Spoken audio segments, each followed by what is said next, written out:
D'abord, je ne suis pas persuadé que ce soit judicieux pour un président de la République de s'en prendre si frontalement à un de nos voisins, qui est d'ailleurs un de nos premiers partenaires politiques, commerciaux. Donc stratégiquement, pour vous, déjà, c'est peut-être pas bien joué, pas bien senti. Monsieur Macron est chef de la diplomatie, c'est pas très diplomate que de s'en prendre comme ça à un de nos voisins. Ça, c'est sur la forme.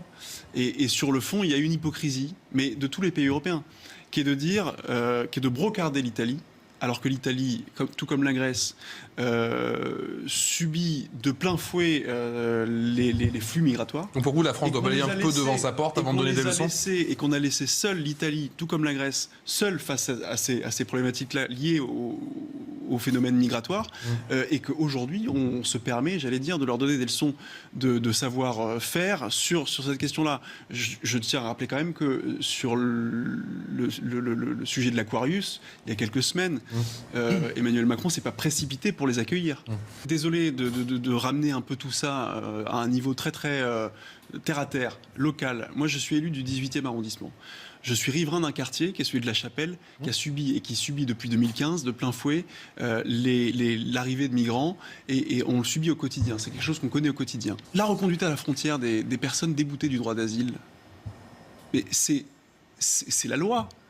Moi, je suis ex-LR, mais je suis républicain, au sens large du terme, et je suis pour l'application de la loi. À partir du moment où une personne n'a pas vocation à être sur le territoire de la République, dans ce cas-là, il doit être accompagné à la frontière. Ce qui ne veut pas dire que la France ne doit pas accueillir les persécutés de guerre, ne doit pas accueillir ceux qui fuient la guerre, ceux qui fuient les persécutions. C'est d'ailleurs, et on le dit très souvent, c'est l'honneur de la France de le faire, et moi je le pense profondément, sincèrement.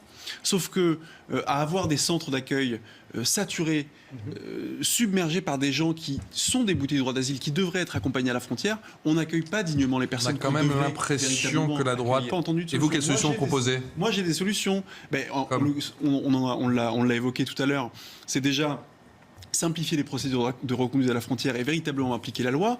Aujourd'hui, j'ai pas l'impression que Macron applique véritablement la loi, ou en tout cas donne des gages en publiant par exemple le nombre de reconduites à la frontière chaque année ou chaque trimestre, que la loi soit respectée, mais sur l'accueil derrière. Parce que c'est bien beau de dire la France est solidaire et la France accueille les migrants. Sauf que si c'est pour les laisser dormir sous des ponts à Paris ou à Porte de la Chapelle, c'est pas digne, c'est pas humain, ça n'a rien d'exemplaire et de solidaire. Donc moi je propose qu'on ait des centres d'hébergement, des centres d'accueil, de premier accueil qui soient répartis sur tout le long de la route migratoire, des centres à taille humaine qui permettent une gestion simplifiée des flux de personnes.